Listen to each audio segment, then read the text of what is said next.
Hello again, everybody. This is emmavoid back once more with another episode of my Necrobarista Let's Play. Last we left off, it was a while ago. You might remember, or not remember, might know that I took a bit of a month-long break. Really needed it, but hopefully that won't get in the way of me remembering what was going on in the plot. Speaking of, last time, we did the, oh, that was weird. We did the other side story. Not this one, but the other one. And now we're ready to continue on with the main plot. Yeah, their side story, Devil's Den. It was good. I liked it. Hey, have we always been able to come back here? Huh. I don't know. Whoa.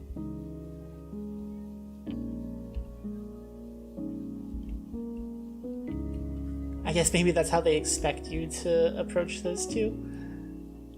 That's a really cool effect. It's a shame they didn't make it happen both directions. Oh well. Anywho, let's get on with it.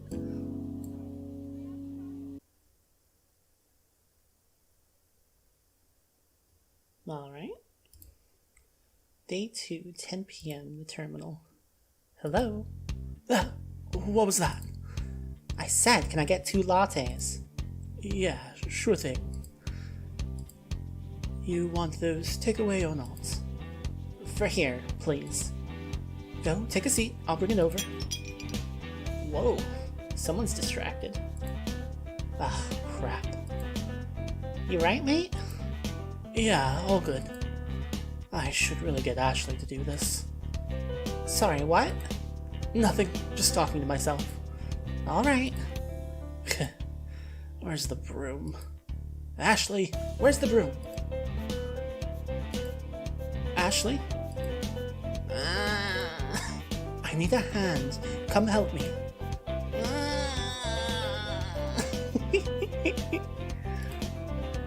Come on, I've got to find a broom. Atta girl.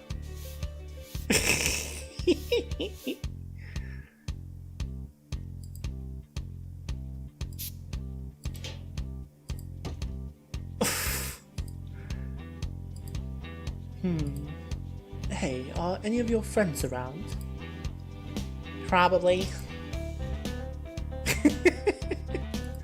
What? When did you teach them to do that? I didn't. That one's just weird. Uh-huh.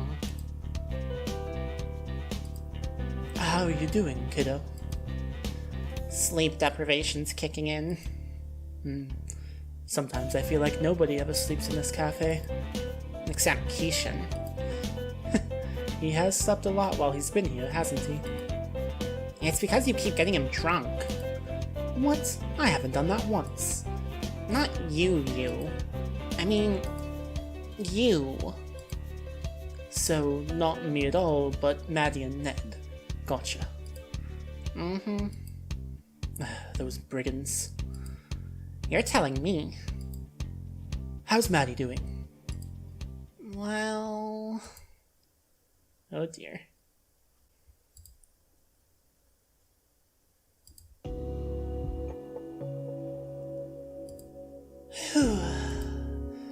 How close are we to being done? Fairly close. I'm not super worried about getting it done without Ashley either. Rad. Anyway, what were we saying? Oh, just that I think I understand everything now. And... that's all. Well, I appreciate your restraint and not generously supplying me with your moral take on it. No worries. Don't want to be that guy. Dang, I'm actually gonna miss you once you're gone. Wow, are those some honest feelings coming from you? Doth the icy facade crack? Does Maddie seem like the kind of person who hides behind a mask? The correct word there is dost, and please don't make me take it back. I guess you really got into the whole boatman of the river Styx thing, huh? If you ever find yourself on the river Styx, be sure to give the boatman or the barista a friendly wave.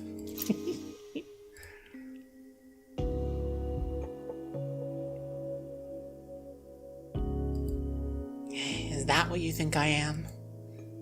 Kind of, yeah. Interesting. Do you not feel that way? I don't know if the metaphor is that accurate, but I can see why you draw parallels, but this place serves more as an entrance? You don't have to come here on your way to the next place, but it's on the route for sure. Just a stopping point on the highway to hell. I'm sorry, we don't allow AC/DC references in here anymore. Maddie wouldn't admit it to anyone, but she once spent an entire day listening to Back in Black on repeat. Okay, but Back in Black is really good.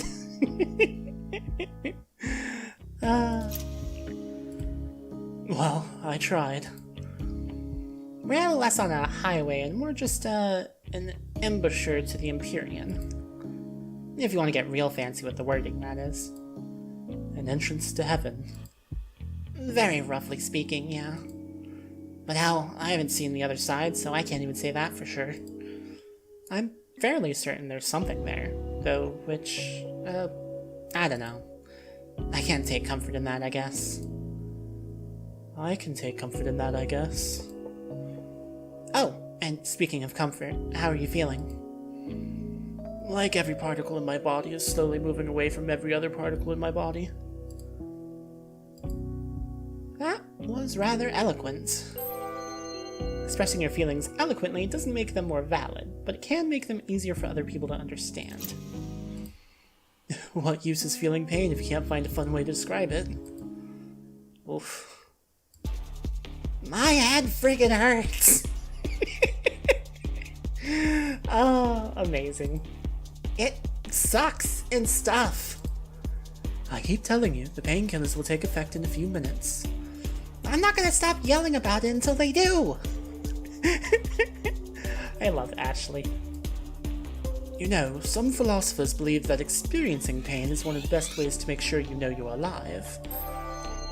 Chase met some of these guys, he swears it. He's just had too much time to forget their names. That sounds fake. Which philosophers? Famous ones? Oh my gosh, you're actually just making it up. Possibly. You could have sold it better. Say that some famous singer said it instead. Cross that generational gap. You gotta appeal to the kids. Objection. Amazing.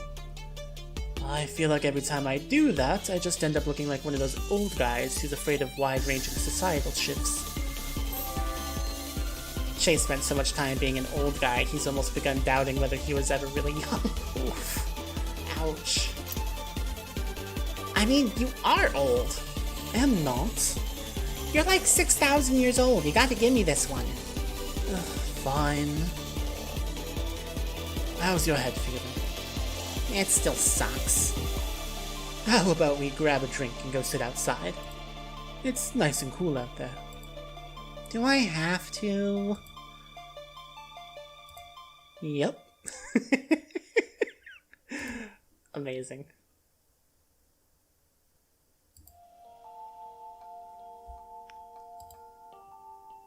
How are you feeling now?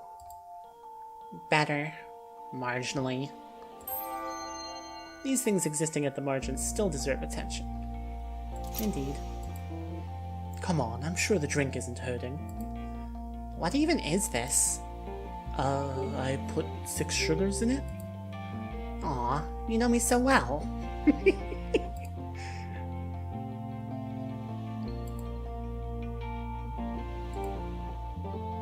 So, how are things at home? Meh. What's that translate to in old people language? Things are normal, I guess. Mom's nearly done with her PhD. Oh, that sounds good. It is, probably. But she's pretty busy, so that means we're stuck eating microwave dinners at night. Ashley's parents have forbidden her from tinkering with the microwave after the magnetron incident. Oh god. Oh no. You know, that might explain how she lost a hand. Oof. Ah, it explains why you've barely left this place since last week. I mean, I'd be here anyway. True. You did ask her, right? What, if I could be here? Yeah, don't want to invoke her wrath, do I? She doesn't worry about me being here. You remember when she talked to Maddie about liquor licensing laws, right? Don't you love it when the government offers to sell your rights back to you after they've confiscated them? I think it was more of a lecture than a conversation. After all, Maddie wasn't doing anything wrong aside from letting you hang around after hours. I'm still amazed that Maddie didn't just tell her that we're not technically subject to the regulations, since we're not registered with anyone but the council. She made the right choice. That would have been an ugly argument. But anyway, she's fine with me being here. She's got my mobile number, and as long as I respond to her check-ins, she's not going to come and get me. Good. I wouldn't want to worry her. Interesting. What kind of mom has a kid like Ashley? Wonderful. Ah. My arm will get wet. Don't worry about it. We can dry it off inside. Just try and enjoy the rain. Okay. I was joking about fake philosophy earlier, but I really do think it is important to take a moment to enjoy things when you can. Rain can feel oppressive. It can stop you from going outside, doing the things you enjoy. But there's nothing like the smell of rain before sunrise. Petrichor. Yeah, it's faintly magical. Did I ever tell you that? Only about 100 times. I can hear it 101 times, it's okay. Alright, I'm actually getting kinda wet. Let's head in. So, given the fact that I am very obviously a dork with a bleeding heart, it's definitely safe to assume that I've let people other than you stay longer than they're technically allowed. You're so emotionally repressed that I never could have guessed It's actually impressive. Well, you know, we all have our ways of coping with persistent extreme stress. Millennial things. Why don't all these poor kids just buy more money? Right? Yep. But yes, I do understand how you feel. The separation, the difficulty keeping your thoughts together, the base level feeling that something's slightly askew,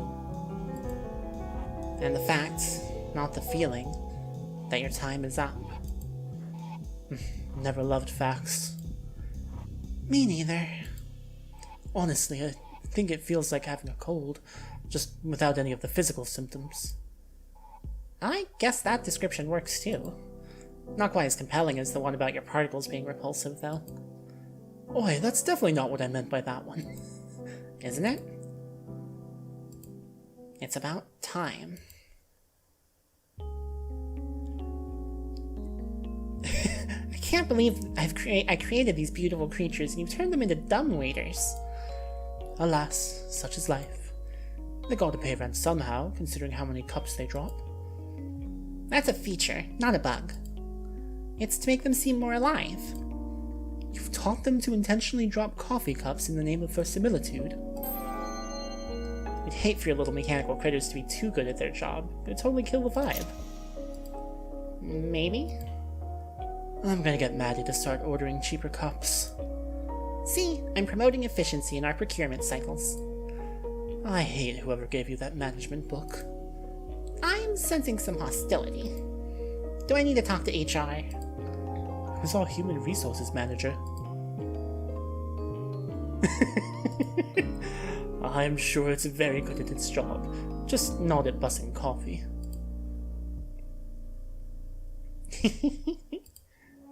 Crappy crap. Oh. Maddie wants us downstairs. Oh, I suppose she's done setting up. I'm glad she was able to do it without me.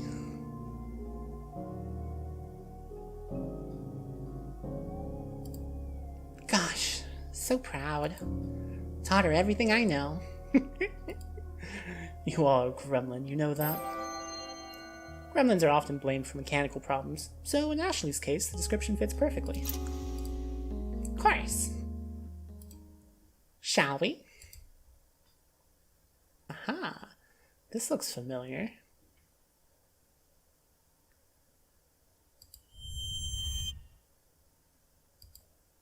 Day 3, 12 a.m., basement.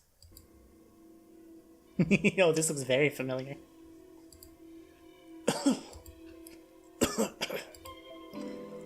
It's too bloody damp down here. I know we're underground, but I don't suppose there are any windows we could open. There's a ventilation duct in here somewhere. Maddie, mind opening it up, get some fresh air circulating? Other end's blocked right now. There's a dumpster sitting on top of it. You'll have to grin and bear it. Can we hurry this up? We've done this before, old man. Some people think Che is wise beyond his years. The truth is, he just doesn't look his age. You know it takes a while to set up. I don't appreciate your tone. Sorry. At the very least, can we turn some lights on? With all the crap we've got scattered around the place. Maddie has more important things to do than declutter the cafe. I'd like to at least know where I'm putting my feet. Ashley, would you mind?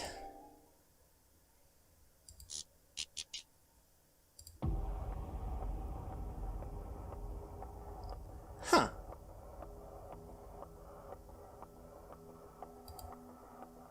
Thanks. You're more organized than last time, I see. Practice makes perfect. Keeping a place organized is easy. Just have to clean a little bit every single day. Just. Ugh. Hey, Maddie. How much more wire do we need? I think that's enough. Great. Now. Che? What's up, little P? Some people use diminutive nicknames to create emotional distance. Che uses them to close that distance. I found you a chair. Oh, thank you. So, this whole thing, surely it's not legal, yeah? Yes, the council found it confronting. For good reason, I suppose. Because it utterly upsets the natural order, mates. It's not just bureaucracy.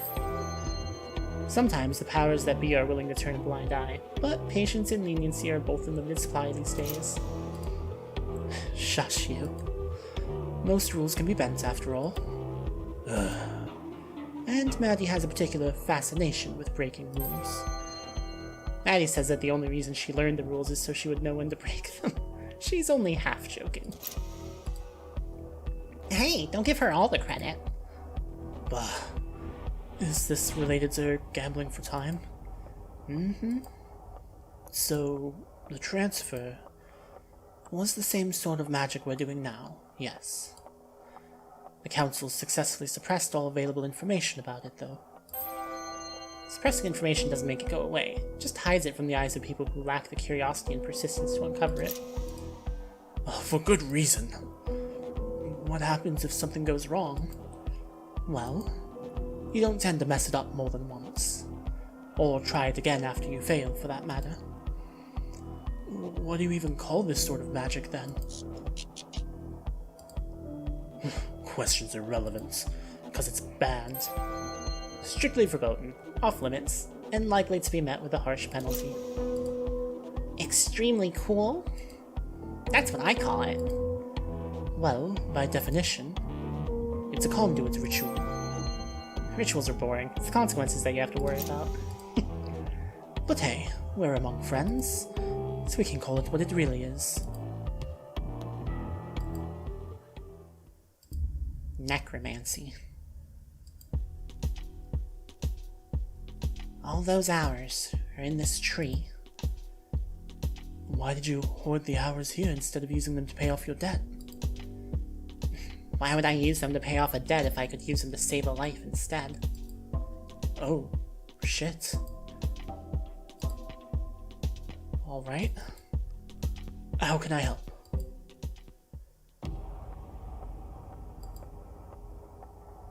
Will the subject please step forward?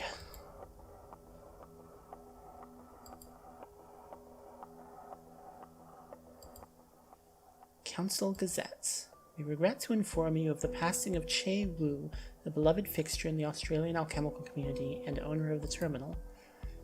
As an innovator in alchemy and material for spellcraft, and as a friend to anyone and everyone who walked through his doors, he will be missed.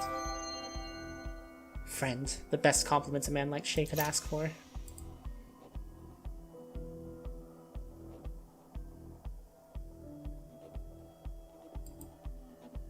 You ready to do this again? Sure. Try not to kill me this time. Cool. Ashley, let's do this. Ready when you are.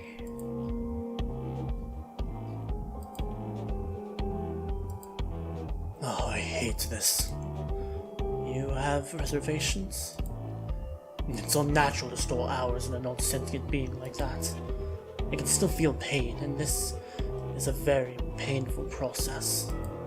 For everyone involved. Yeah? Yeah.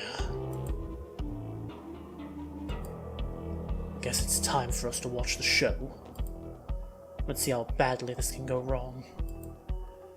Yay. Calcination. Solution. Separation.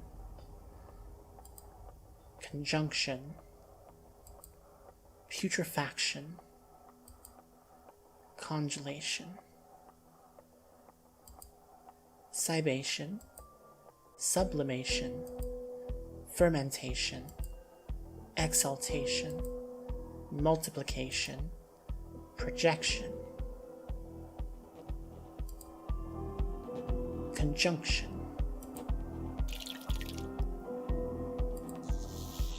Ooh. Good enough. Ashley? Everything's nominal on my end. We're looking good, so let's get started. Increase power to 80%. Cibation.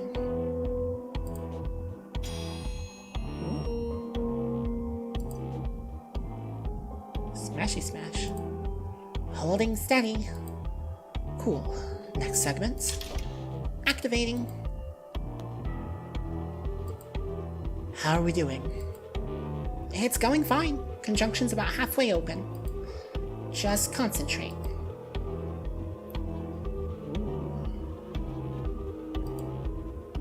Having some issues here. Hey, we need more power. Yep, ramping it up. I don't know if this will melt our conduits, though. Oh, crap. Yep, our conduits are definitely melting. Ashley, languid. Fuck! Bypass it. I can patch the wires, but I don't know what else I can... Do that, now. On it. How close are we to finishing the cibation? We're about 90%. Ooh. Talk about things going wrong.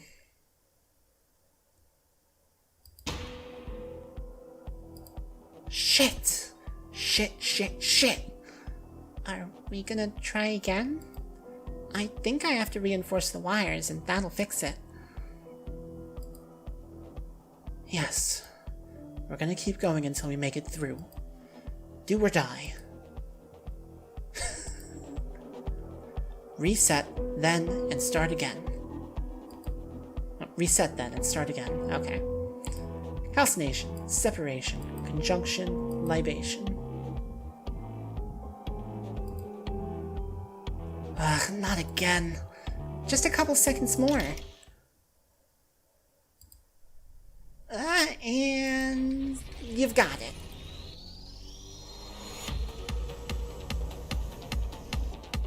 Ooh. Yes.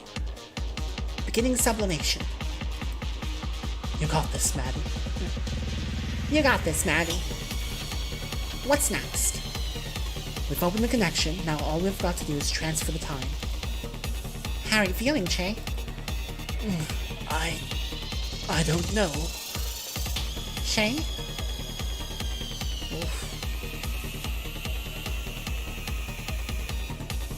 Oof. Sublimation. No!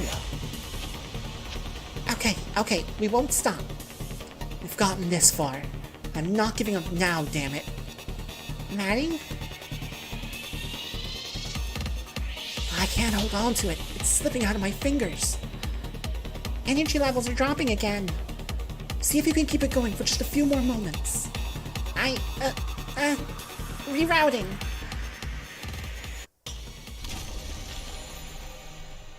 Oof.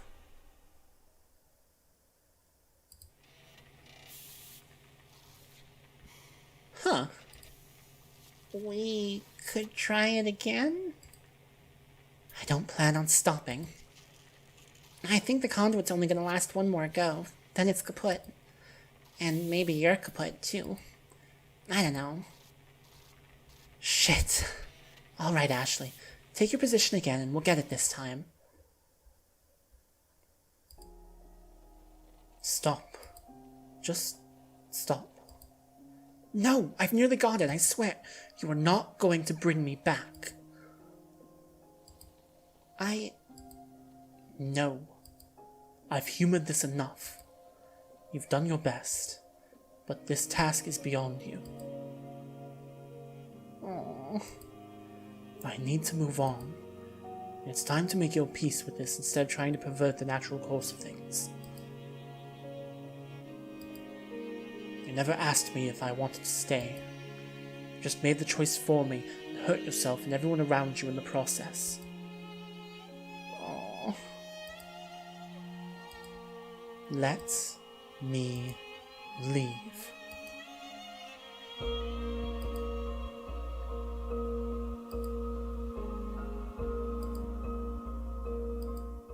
Oof.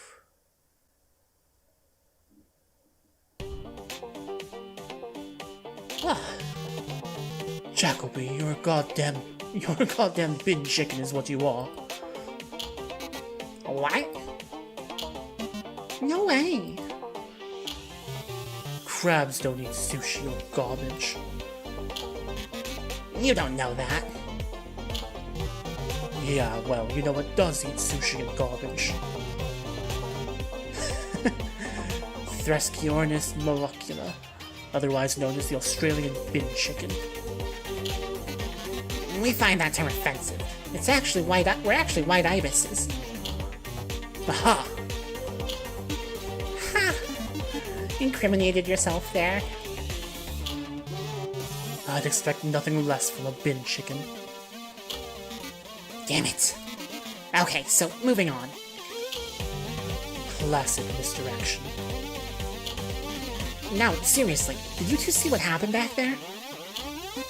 Yeah, that was rough. And yes, that thing with the ritual was also tough to watch. You weren't here when Shay died, but... I remember. They just behaved like nothing had happened. Oh? My impression was that neither of them had ever remotely considered the possibility of failure. Idiots. Yes, but we're only here because of them, so we should be respectful. It seems to me like nobody in this cafe really seems to think things through. Yep. This place has a weird effect on people. Too much magic in the air, maybe. Who knows? Will they be okay? I don't know if I'd forgive something like that. Being kept here against my will while my very essence breaks down. That's what I believe kids these days call a party foul. Party foul. Honestly, I don't know. I think Maddie probably has some self-reflection to do.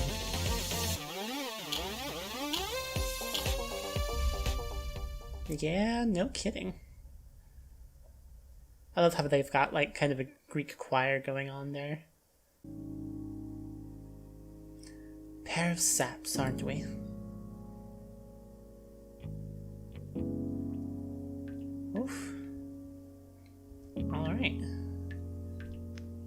new place to be. So let's see, this is the exit back up to the terminal. Let's see what else we got, though.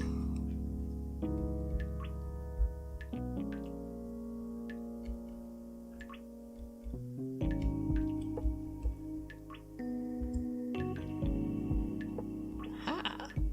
Sometimes I just sit.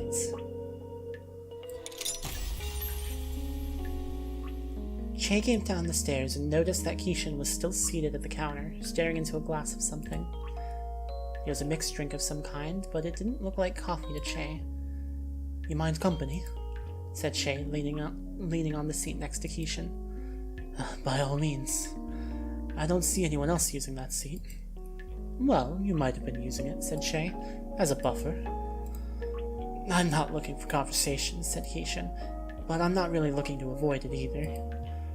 "That makes two of us," said Che. He leaned across the counter and reached down, locating a cup and a bottle purely by touch from a familiar nook in the bar. He poured himself a finger of whiskey, just enough to warm his tongue. Keishan continued staring into his own drink, his expression unwavering.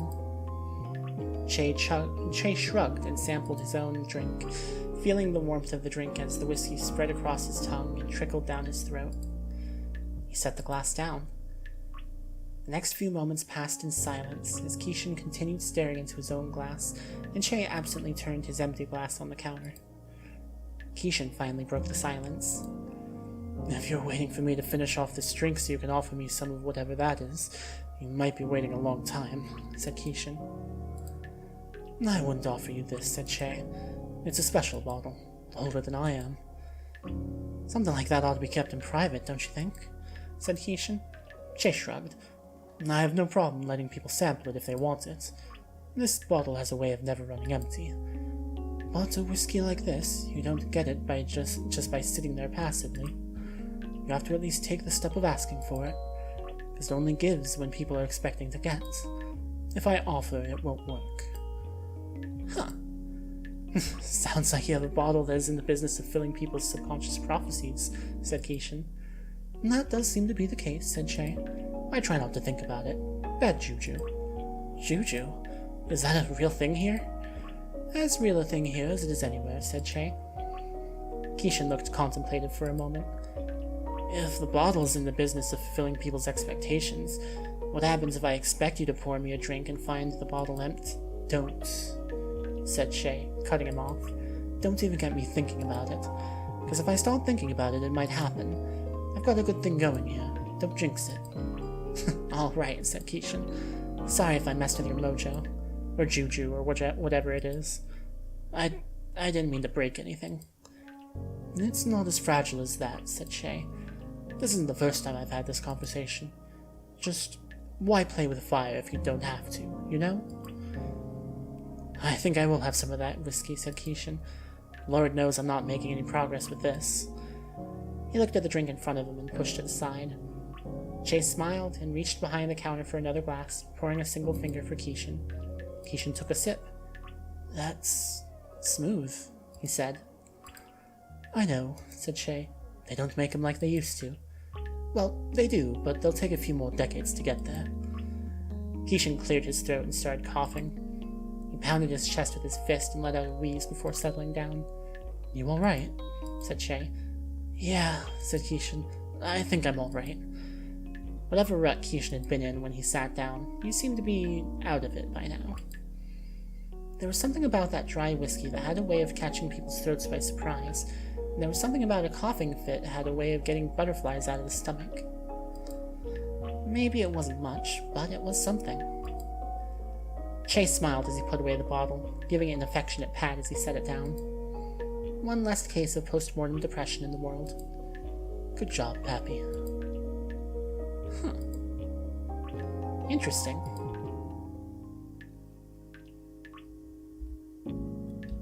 What else we got?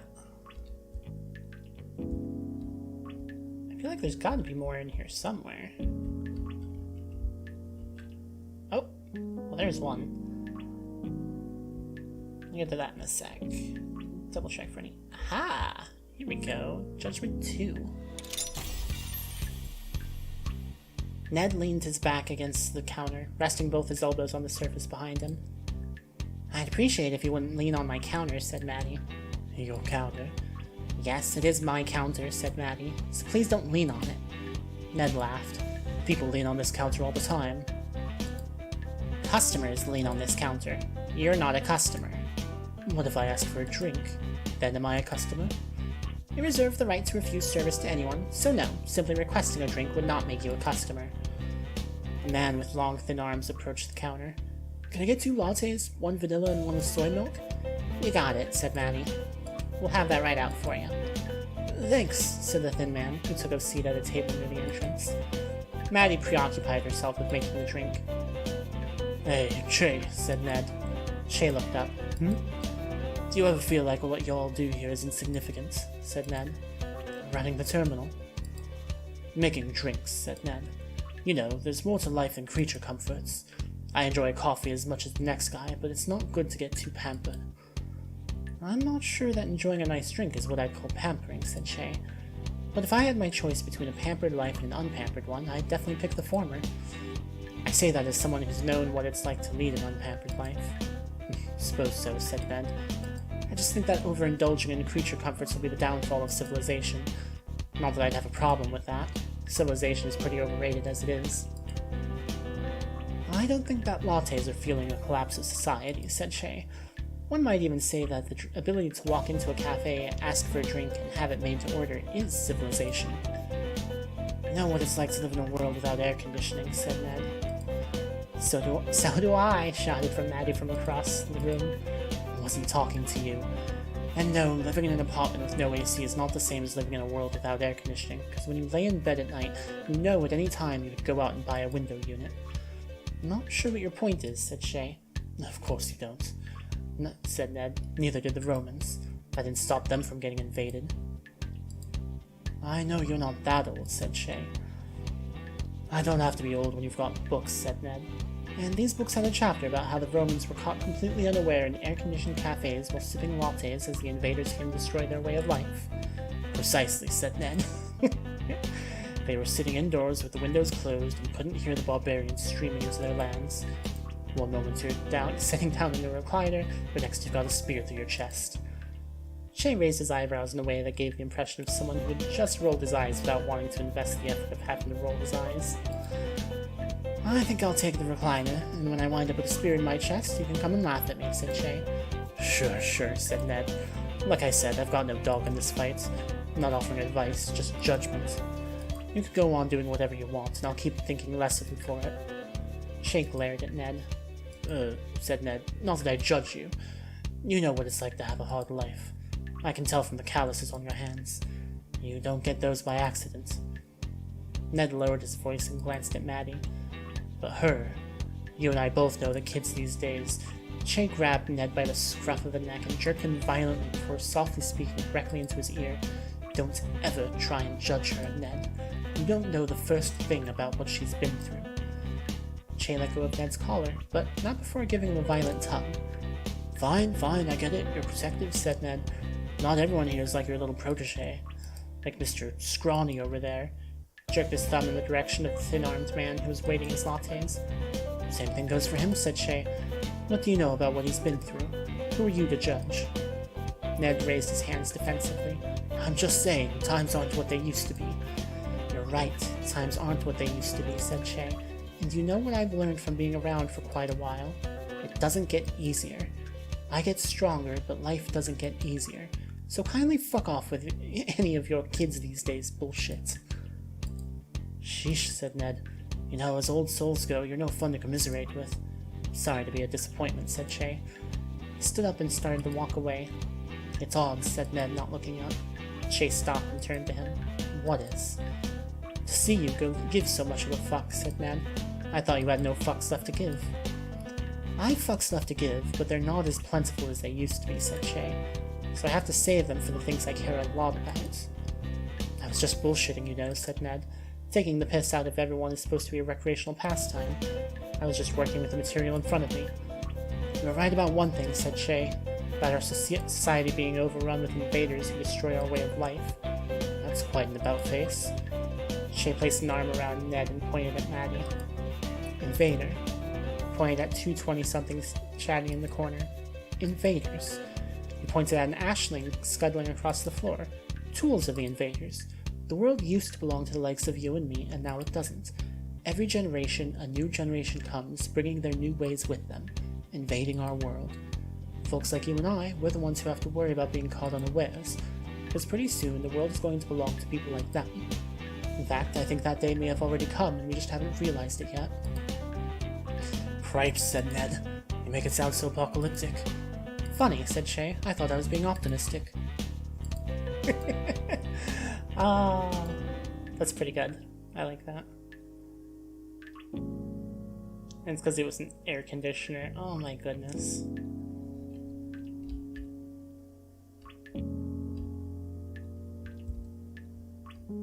Okay. Next one. Cherished moments. What are you doing? Said Ned. Chase spoke without turning his head. Looking at that wall over there. So, nothing. No, said Shay, I'm looking at the wall over there. So, nothing. The wall has an interesting texture, said Shay. Have you ever noticed that if you stop and stare at something for long enough, it starts to just look like itself? I think you're talking crazy, said Ned. When I was younger, I was in the habit of making comparisons, said Shay. I'd see a cloud and say, oh, it looks like a duck, when it looked nothing like a duck. My mind wanted so desperately to connect that feeling of seeing a cloud to something I was familiar with. Now I'm content to just look at a cloud and appreciate it for what it is. You're really serious about this, said Ned. You're actually scrutinizing that wall. Not scrutinizing it. It's not scrutinizing it, said Shay. Just observing it and appreciating it. How'd you get to be this way, said Ned. Why are you the way you are now? Shay shrugged. I realized at a certain point that I might as well cherish every moment. I don't understand you, said Ned. I thought cherish every moment was about spending time with your loved ones, getting the most out of life, not wasting away staring at a wall.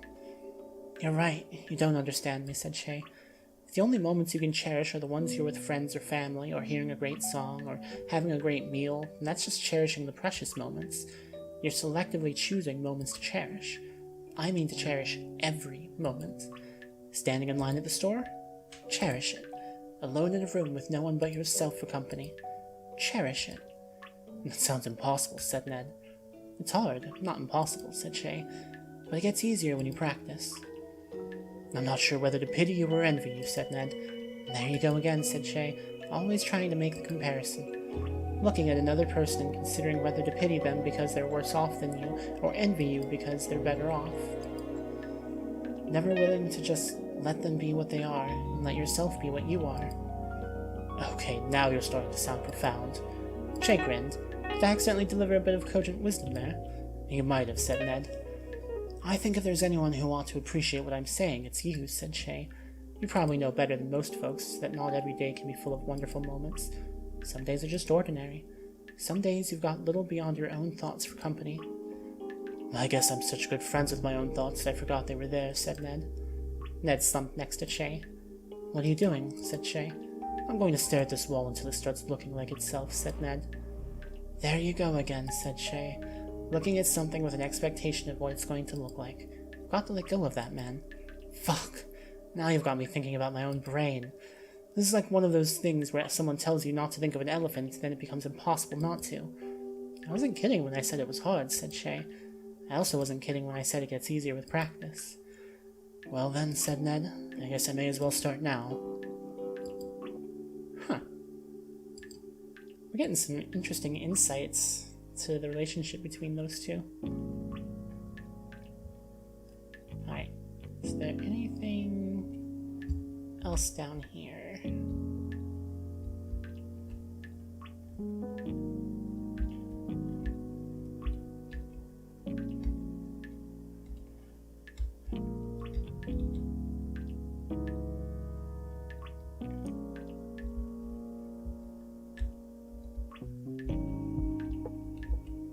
Oh, aha! Found one! Beth 3. I didn't even notice this knife sticking out of here. It's a cool looking knife, too. What the hell is going on down here? As Maddie descended the stairs, the huddle broke, revealing a girl sitting on the floor looking dazed. The man leaning over her spoke. "Beth, are you—" I'm fine, said Beth, swinging her arms around, clearly only barely aware of her surroundings, but aware enough that she didn't want to give off the appearance of not being completely in control of the situation she was in. Maddie got down on the floor next to her. "You're bleeding." Beth touched the back of her head, then looked down at the pool of blood. "Sorry, I must have fallen and hit my head." Maddie looked up. "You, big guy, go upstairs and ask Shay for an ice pack." She helped Beth sit up. "You can see okay?" "Yeah," said Beth, "just a little dizzy." Maddie inspected the wound on the back of her head. "Doesn't look deep, just broke the skin. Good news, kid. No permanent brain damage for you today." Beth apparently had enough control of her senses to roll her eyes. "Lucky me." "Of course, I'm questioning whether you weren't already brain damaged, because I'm guessing those 2 knives on the floor have something to do with your present condition." Maddie looked up at several members of the crowd that were sitting by, nervously and passively watching. "Am I wrong?" She paused. "I'm not hearing any denials. Come on, people. 2 actual rules, and you managed to break both of them in one night." The man Maddie had sent upstairs came back down with an ice pack she had requested. "Shay said you can bring first aid if not necessary," said Maddie. "Here," she said, handing the ice pack to Beth. "Hold that against the back of your head. I'm not sure if it does anything to blood flow, but it'll at least numb the area." "Why would I want to be numb?" "Better than being in pain," said Maddie. Then again, I am talking to someone who just decided that a fun way to spend an evening would be trying to avoid the wrong end of a steak knife. Maddie scanned the rest of the group. "Anyone else have any wounds? Don't hide them if you do." "It's just me," said Beth. "No one even got cut." "And no one's going to get cut," said Maddie, looking up and speaking to the crowd. "Come on, people. I don't care who you are. As long as you're here, you have real blood, and I can't have you bleeding all over my floor." "You can't just wash bloodstains out of a wood floor." Maddie pointed to the staircase. "I think you all should find something else to do. You can stick around upstairs, but if you cause any trouble, we do have ways of removing you, and no one wants that. Some of you, this might be your last night here. Don't force us to put it to a swift end." Everyone shuffled toward the staircase, including Beth, who had managed to stand up. Maddie grabbed her by the arm. "Not you. You're not moving until that wound on the back of your head stops bleeding." "It already has," said Beth. "Let me see," said Maddie, examining the wound. "Sit back down." Beth obeyed and took a seat, cross-legged on the floor. Maddie crouched next to her and began cleaning and dressing the wound. "Why do you do this?" said Maddie. Beth countered Maddie's question with one of her own. "Why do you have a fight club that's so formalized that there are rules posted on the wall?" "I understand why people do it in general," said Maddie. "People spend time without a physical body, and when they get it back, they want an adrenaline rush. They want some kind of thrill. What I want to know is, why you? Why does a girl who looks like she can't be older than 16 years old want to get into blood sports?" "You don't know what it's like," said Beth. "I know what it's like to be a teenage girl," said Maddie. "But I never felt the urge to start getting into fights with men twice my size." Beth turned away. "You don't know what it's like to want to feel something," said Beth. "To feel so numb that you want to cry and then be unable to cry. You just feel nothing. That's what it's been like for me. I just wanted to feel something. I just wanted to feel like I was alive for a change." "Spoiling for a dose of pain to escape the numbness," said Maddie. "I'd agree if you didn't say it condescendingly like that. Getting punched, not enough pain for you." I wanted it to feel real," said Beth. Beth looked at the ice pack and felt the back of her head, which seemed to have stopped bleeding. "You want to know the truth? I wanted this to happen. That's why I came here." Maddie shook her head. "I can't empathize. It's clear that I've never gone through what you have. So, in the absence of empathy, best I can offer you is my sympathy. Are you done bleeding? Have you gotten your fill of thrills?" "Yes to both," said Beth. "You'll probably be fine without a bandage," said Maddie. "You're lucky it was only this bad. You can stick around if you want to, but try not to do anything too physical. I wouldn't want you to open up that wound and start bleeding everywhere." "I think I've had enough for one night," said Beth. "I'll see myself out." "If you're ready to go, then go," said Maddie. "But I don't want to feel like I'm chasing you out." Beth followed Maddie upstairs. Kyle was waiting for them by the bar. Beth, he said. I'm sorry about the whole, Don't be, said Beth. I had a lot of fun tonight. Me too, said Kyle. You really had me on the ropes toward the end. In fact, I feel like I couldn't leave this world on a better note. I just thought I'd stick around to see if you, were okay. I was just about to leave too, said Beth. You want to leave together? I'm curious about how, things work. Sure, said Kyle. The two fighters walked to the door of the cafe and walked down the catwalk toward the terminal exit. You're a real fighter, said Kyle. Thanks, said Beth, politely responding to his compliment. Not like me, I mean, said Kyle. You really know what you're doing. Beth smiled. Kyle wasn't praising her just to praise her. He had actually noticed her skill. Why do you learn to fight like that? He said. Beating people like you, said Beth. Ah, said Kyle. I guess I'm just the last in a long line of guys who had no idea what they were doing. Hopefully not the last, said Beth. They reached the end of the terminal, and Kyle got ready to step out. Hold on, said Beth. Shall we do this together? Kyle blinked. Sure. All right, on 3, she said. 1, 2... On 3, they both stepped over the threshold. Beth stumbled onto the street and looked around her. Kyle was nowhere to be seen, somehow vanished from existence. Beth looked over her shoulder through the still-open door and paused a moment before pulling out her phone to call for a ride.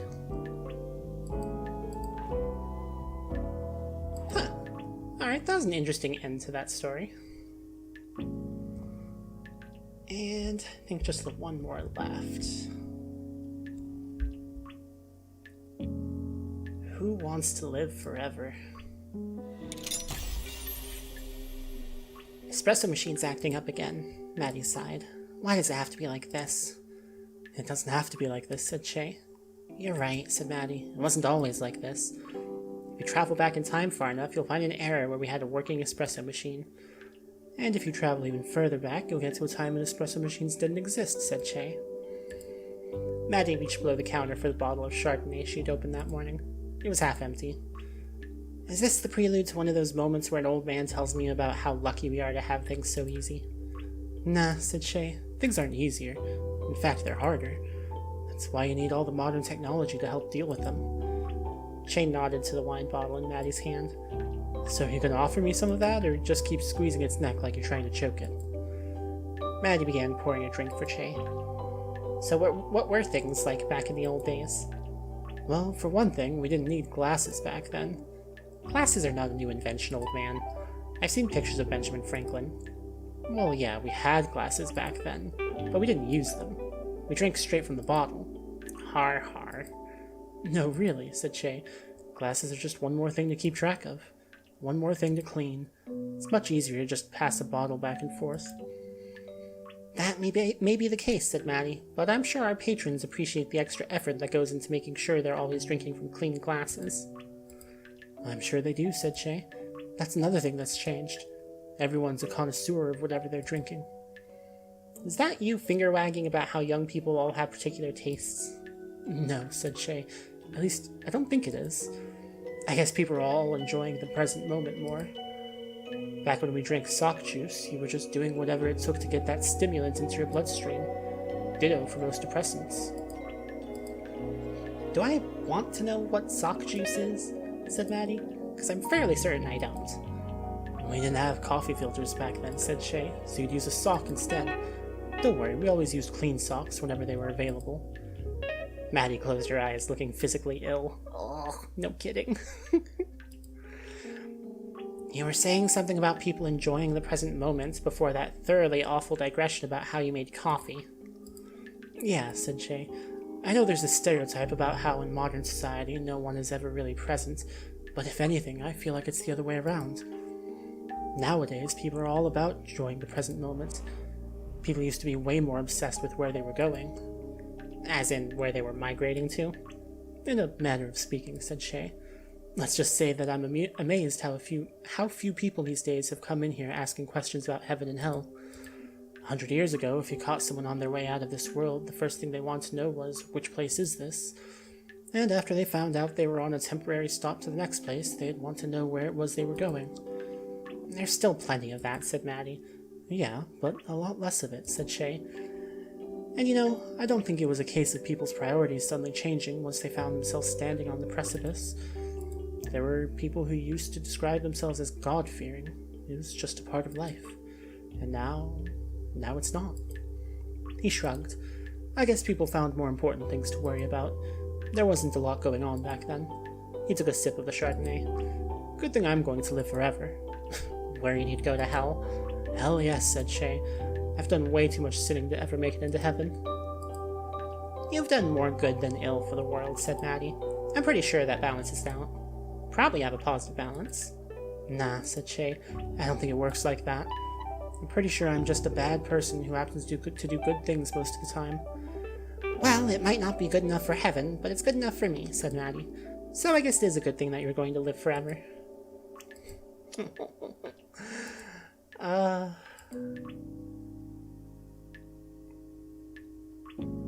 Yep.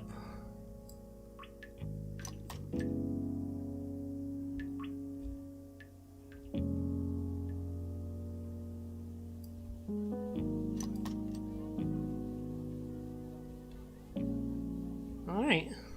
Well, I think that's everything for today. So, like, subscribe, etc., so on and so forth. And I'll see you all next time. Bye, everybody!